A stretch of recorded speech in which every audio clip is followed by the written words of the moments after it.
Taidheri. Mimi naitwa Tilas Kamau Githinji. Mimi ni dereva wa Climax Coaches Bus. Nimefanyia Climax Coaches miaka 8. Na ile ilitokea usiku ya leo, ilitokea accident baada ya basi yangu na Mercedes. Mercedes ilikuwa inatoka kwa mafuta petrol station. Na mimi natoka Nairobi nikienda Busia. Mercedes wakati aliingia kwa hakugiveaway, aliingia kwa mafuta kwa barabara na akaona pande yake gari zimeweka jam.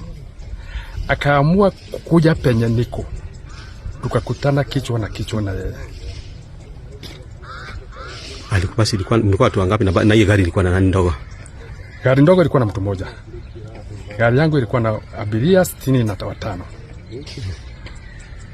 Kuna mtu alipata majeraha. Wakati nilijaribu kuokoa nikasikia gari yangu inaenda chini. Sasa mimi nikanyaga, akakuja kama ameniingia. Okay. Na gari imejua ilikuwa na nani? Umejua gari ilikuwa na nani? Baadaye ndio askari walipokuja ndio nikasikia ni mheshimiwa Cyrus Jirongo. Pole. Asante sana.